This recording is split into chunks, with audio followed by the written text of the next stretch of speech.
Now that you are in Christ. Hello, I'm Felix Harcourt. Thank you for joining the class. Now that you are in Christ. These are the basic things you should know about your new journey. I recommend reading the electronic booklet titled Now That You Are in Christ on our website. The booklet has more information, and you can also read our blog.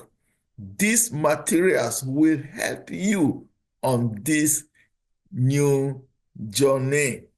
Thank you.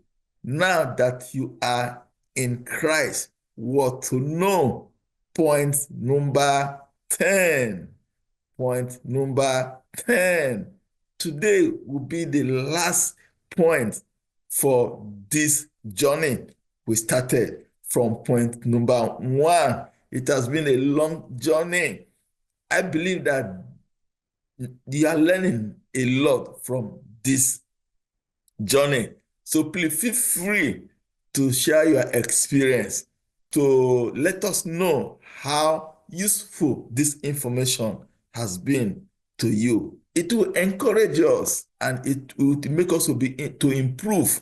So share your experiences with us on this new journey. Thank you as you do so. So let's dive in for today. Point number 10, don't accept condemnation. Don't accept what? Condemnation. Scripture says, so now there is no condemnation for those who belong to Christ Jesus. Romans 8 and 1. Condemnation is not of God, neither did God condemn his children. John chapter 8 and 10 says, then Jesus stood up again and said to the woman, where are your accusers? Didn't even one of them condemn you? John 8 and 10. Jesus never condemned this woman. If you take your time to study the scripture to get the full story, as I will always encourage you and recommend that you should study these scriptures for yourself. It will do you good. It will do you good. So this woman was condemned by people around them. And Christ, being our Messiah, being God himself, was showing how we are supposed to live. He said, imitate him, learn from him, his example. He never condemned this woman. It means there is no condemnation for whichever reason, no condemnation. Condemnation robs us of his blessing, because when we start blaming ourselves, feeling guilty, we are disbelieving the character of God.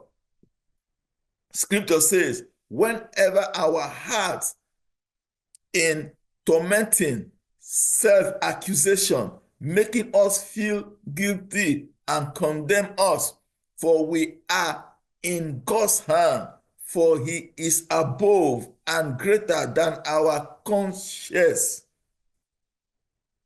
our hearts, and he knows, perceives, and understands everything. Nothing is hidden from him. And beloved, if our conscience, our heart do not accuse us, if they do not make us feel guilty and condemn us, we have confidence, complete assurance, and boldness before God. 1 John 3:20 and 21.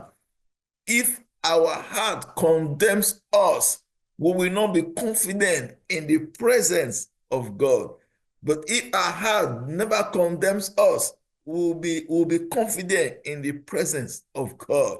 God wants us to be confident in his presence. God wants us to come to his presence with all boldness and courage.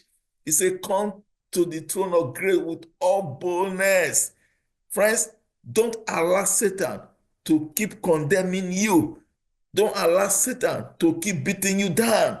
You have been accepted. You are his beloved. You are loved by him. You are not a sinner. You are righteous. Everything is in those materials. Study it. Take time to study our materials. It will do you good. So no condemnation. No condemnation at all. Condemnation is a sign of inferiority and loss of identity. It shows we do not know who we are as a child of God. A king will remain a king despite of his shortcoming in his kingdom. The priest, the prince or princess will remain the princess and the prince in their society despite of their shortcoming. So you have been made a king. You have been made the princess. You are a priest. You are everything. You shouldn't condemn yourself. That's who you are. God has given you his nature. It's in you. Don't allow your shortcoming to condemn you. There are different between condemnation and your conscience telling you what you did is wrong. They are two different things. Time will not be there to explain. You can schedule for counseling for that. But what I'm saying is, don't be hitting yourself down. Don't be condemning yourself in the presence of God. It will deprive you accessing the things that belong to you. It will deprive you from enjoying the blessings of God when you are feeling inferior in the presence of God. So don't give room to Satan. In Colossians 1:21-22 say, this includes you, who were once far away from God. You were his enemy, separated from him by your evil thought and action. Yet now he has reconciled you to himself through the death of Christ in his physical body. As a result, he has brought you into his own presence. We are all in God's presence, and you are holy and blameless as you stand before him without a single fault. Colossians 1:21-22. You are spotless, blameless. That is who you are. Believe it. Walk with that consciousness. Go to God's presence with that consciousness. This is who you are. The lens God is using to look at you, He's looking at you from this lens that Christ gifted him after he finished the sacrifice, after he finished the work, as he declared it is finished. Finish with those things. You are now being made holy, perfect in the presence of God. So don't go to God's presence condemning yourself. It will not match. It will not match. Condemnation and fear are back doors the devil uses to gain entry to you and me. Scripture says, so let us come boldly to the throne of our gracious God. There we will receive his mercy and we will find grace to help us when we need it most. Hebrews 4:16. Boldness, confidence, courage are the things needed when you are relating with God. Don't allow the enemy to deprive you. Don't. The thing I will add to it is Holy Ghost and water baptism. Holy Ghost and water baptism. These are not added to the points. I was supposed to take a different point on them, but I will not. Why? Because I have a material on the website for you to study it. And also recommend a book titled The Purpose of Pentecost by T.L. Osborne. The Purpose of Pentecost by T.L. Osborne. I recommend it for you. Please get this material. I will not discuss detail on this. The Purpose of Pentecost by T.L. Osborne. Please get this book and study it. Holy Ghost baptism and the evidence of speaking in other language, speaking in tongues, praying in the spirit. It is very important. It will enhance your Christianity. It will give your Christianity speed. It will make you to live above the natural. It will change your perspective. So please, I recommend this book on the Holy Spirit baptism. Please read and study it. It will help you. In addition to the book, I recommend you read or listen to one of our articles titled, Will I Go to Heaven? Will I Go to Heaven? It's on our website. You can read it or listen it. Read from the beginning to the end. I discuss on water baptism and Holy Ghost baptism, what it meant. Please take time to study that. So I will not go into detail on this topic. I will read a scripture in Acts 19, 1 to 4 through 6. It says, while apostles was at Corinth, Paul took the road through the interior and arrived at Ephesus. There he found some disciples and asked them, did you receive the Holy Spirit when you believed? They answered, no, we have not even heard that there is a Holy Spirit. So Paul asked, then what baptism did you receive? John's baptism, they replied. Paul said, John's baptism was a baptism of repentance.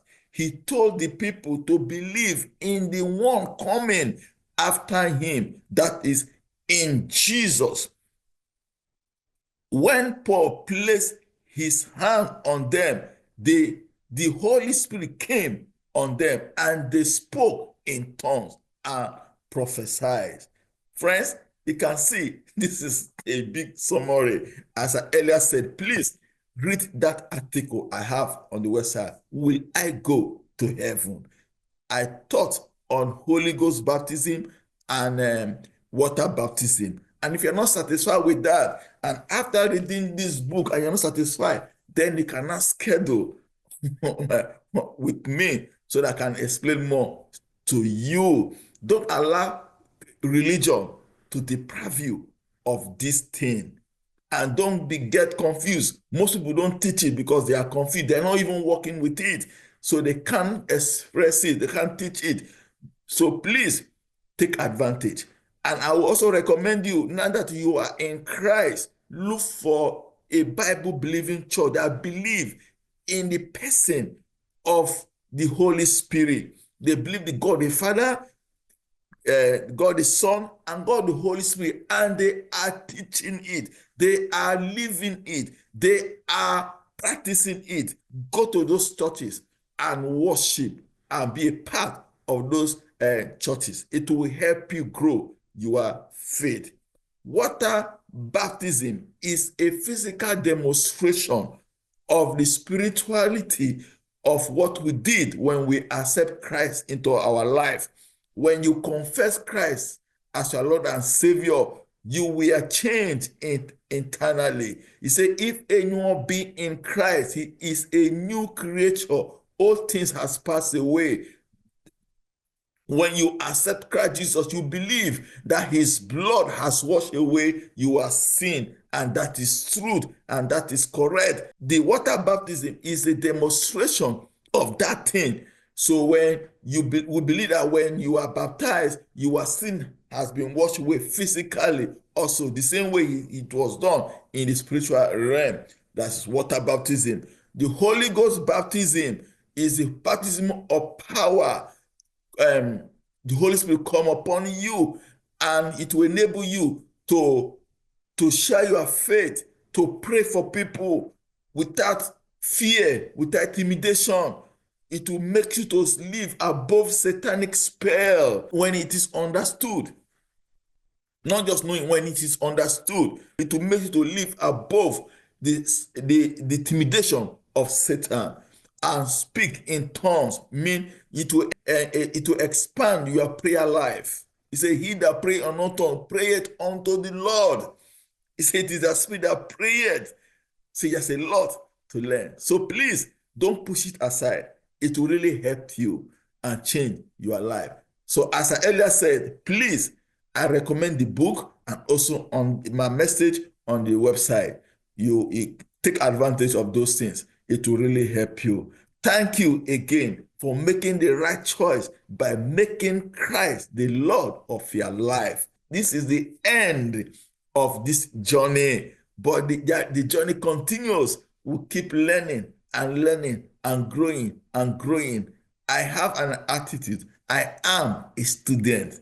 That is my belief. That is my motto. I will never change to become a student of the Holy Spirit. I am open to learn and to change. So please join me and let's go with the flow of the Holy Spirit. Thank you again for making the choice of accepting Jesus as your Lord and Savior. And thank you for your time, for being with me on this journey. I wish you all the best. Feel free to connect with us anytime, any day. We are here to walk alongside you. Thank you again and have a wonderful day. Bye.